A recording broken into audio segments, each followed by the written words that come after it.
Hello, and welcome to part 4 in this 4-part series on the PfMP exam. Who am I? I'm Stephen Mitchell. I'm just a PfMP holder, and these are things that hopefully will help you on your journey. In part 1, we talked about what is the PfMP. In part 2, we talked about the application process. Part 3, some of the reference material, what you should use, or just so you know what's out there. In this part, we're going to get a little bit more specific about the exam content. What should you expect for the exam material? So let's just get right into it. One of the things I'll start off with is the thing that I stressed in the project management series. I'm going to stress it again in the portfolio management series, and that is when you learn any material that you learn for the portfolio management exam, is going to present it in the knowledge areas. So it's going to present it in governance, strategy, communication, risk, value, whatever those knowledge areas are. And that's perfectly fine. I'm not against that. That is the correct way to do it, in my opinion. However, the key here is that once you finish learning it in that way from start to finish, you have to reshuffle all of those items and put them in the perspective of how the portfolio is going to be executed. And that is by process groups. So I'm going to show this page quite a bit, but this is from the 3rd edition, but it shows the process from start to finish in which your portfolio should be executed, even though I can't say finish because it's ongoing. But you have to understand that when you execute something in real life, it's not by knowledge area, it's by the process and how everything flows. So first and foremost, just can't stress that enough.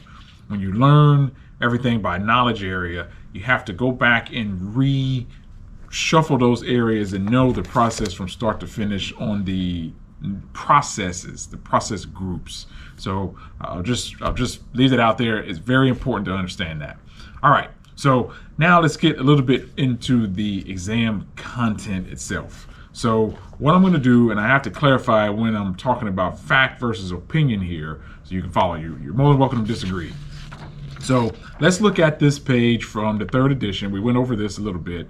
These are the knowledge areas and process groups of portfolio management. So I'm not going to do anything yet. I'm simply going to break down the base assumption here. This is the part that you can disagree with, or it may not be true. But the assumption here, in order for us to analyze it, is that out of the number of questions, it's evenly distributed across each number of processes. So here we have 16 processes.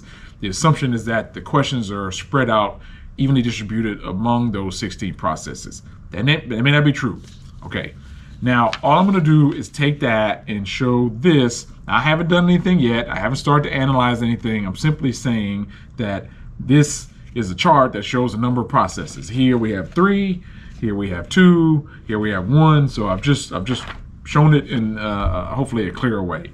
Now, if the assumption is correct that the number of questions is evenly distributed among those areas, that means by each group, the percentage of questions would break out like this. So once again, you have to follow my base assumption. But now what jumps out to you in this chart? So we have an 8%, roughly it's 6, 7, 8% in each category. The 2 percentages here that should jump out to you, and that is this 19% and that's 17%. It's much higher than the rest. So now we start to try to investigate what in reality is going on here if that assumption holds true, because it does not mean we shouldn't focus on the other areas. Just focus on all the areas the same. However, we do need to get a clear understanding of what those 2 areas are. Therefore, if we get that concept wrong, we're kind of giving ourselves a black eye in terms of there are more questions in that category that we have to go wrong on, and likewise to get right. So let's focus on that 19%. What is in that 19%? So I'm gonna go back to this original page here. In that 19%, we have the develop portfolio strategic plan, we have the develop portfolio charter, and we have the develop portfolio roadmap. So why, now this is my opinion now, why in my opinion do I agree that that 19% is important? Let's try to quantify that. Well, If we talk about the two parts of portfolio management, we have the strategic alignment, then we have the actual assembly and execution of the portfolio. To me, this 19% makes sense because if you do not clearly understand the strategy that we're trying to implement, even if you do everything after that correct, it doesn't match the strategy, so it's null and void. We're doing the wrong items. We're not doing what we should be doing. So for me, that is very important to understand at least what's going on in here, because that sets the tone for the accuracy of everything that follows. Okay, what's the other area here? Where's that 17%? Well, in that box, in the aligning process group, we have manage supply and demand. Okay, we also have manage portfolio value. Now, manage supply and demand, it shows up in a lot of areas. I don't know necessarily why that's overly critical, or why we should know that. But the other one is the manage portfolio value. Now we're getting into something, because in part 3, as we looked at the differences between the 3rd edition and the 4th edition of the standard for portfolio management, we pointed out that value is an additional chapter in the 4th edition. So for some reason, the powers that be said, yep, the content is relatively the same, but we need to focus specifically on portfolio value as a chapter in the 4th edition. So for me, as I look at this, that's not a coincidence. That's my opinion, but this is my interpretation of what this is showing. So that makes sense to me, that you have to understand the strategy and get it right, so everything else you do after that is accurate. And that 17% is just me looking at the differences between the 3rd edition and the 4th edition, saying there's something that's consistent in the way the material has been presented and the way I believe it shows up. So I didn't show this earlier, but this is how I believe, simply based on these percentages. I didn't do anything different, but simply based on these percentages, if it's evenly distributed, that these are the number of questions that are in those sections, and we can see how it's a little bit skewed based on that information. So I'll just throw it out there. You can agree, you can disagree with my analysis, but just throwing it out there is something to consider. Okay, next. The next bullet is, on the exam, there's something that I guess personally it threw me off, maybe not you, but I'll just throw it out there to consider. There's a lot of references to key stakeholders or important stakeholders, whatever the phrases that they used were, and it wasn't something that was clear to me, because depending on who the stakeholder is a little bit different on how I personally, or I believe the exam content is telling you should react or respond. Because if a request comes from a sponsor, it's just a different way to handle it, as opposed to if the request came from a project manager, is a different way to handle it. If the stakeholder was somebody who's not even involved in the portfolio, somebody who's an onlooker, but they are a stakeholder. So for me, who that person was very critical, but the question itself didn't give enough context for me to understand who it was.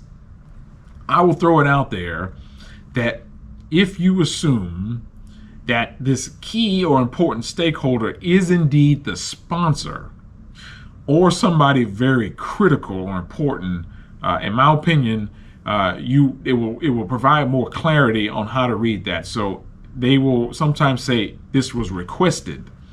If the information is coming from a sponsor, I'm going to say it's directed more than requested. It could be requested, but essentially it's directed. So instead of reading the question as a key stakeholder or important stakeholder requested, if you rephrase that to the sponsor directed or the sponsor requested, I believe the question will flow a little better. And this is just my personal experience. Let me know if you agree with that based on your experience, to help other people. But in my opinion, you'll be correct more than you'll be incorrect on that one.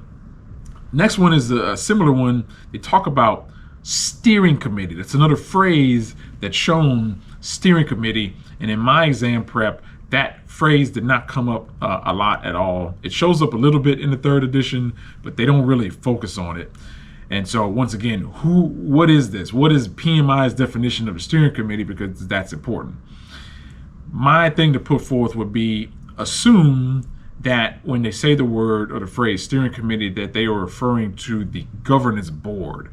The phrase governance board shows up a lot of times in the exam content, both in the 3rd edition and the 4th edition. So my confusion was, well, is the steering committee this? What is their function in the portfolio? Assume more often than not that a steering committee is equal to what PMI is describing as a governance board. So the next one I'll talk about, only 2 left, is in the aligning process group. We have something going on. If we've referenced the PMP, where everything, and this is if you're referencing the 3rd edition, not necessarily the 4th edition of the standard for portfolio management, but in the aligning process group specifically, I'm referencing the PMP, all the outputs. We have inputs, tooling techniques, and outputs. The outputs, for the most part, all got collected as inputs to another process. The point here is, in portfolio management, it's not a start and a finish. It's an ongoing process. So the aligning process group is not something that feeds into something else that needs to come to a stop or a halt. It is something that is done continuously throughout the life cycle of the portfolio. So some of the outputs in the aligning group, in the aligning process group, don't go anywhere. They go into space. They may get captured as a document revision or something like that, but don't expect them to all be captured and feed into an input as something else. So if you're looking to connect the dots and pull all the strings and how these things come together, just understand that there may be something different, and that's not a problem if you don't see that going anywhere else, because it's a repetitive process. And last but not least, some of the components in the portfolio management plan. When you are in the portfolio management plan, there are sub-bullets of that plan: communications, risk, governance, whatever that is.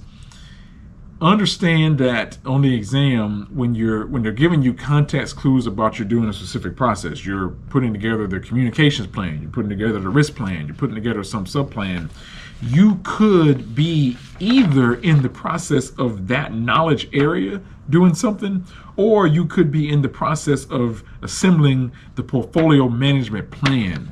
And once again, I get back to where the outputs of these processes go.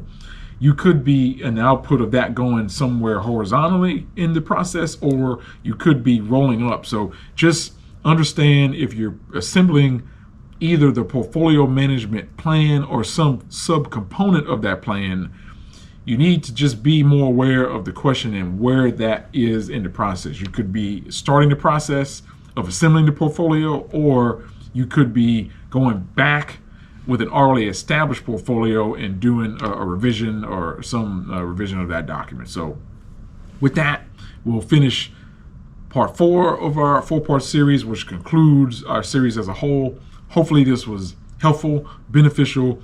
Please use this as a platform to put more information out into the universe about the PfMP and help others on this process. And to you specifically and personally, good luck on your journey. Thank you.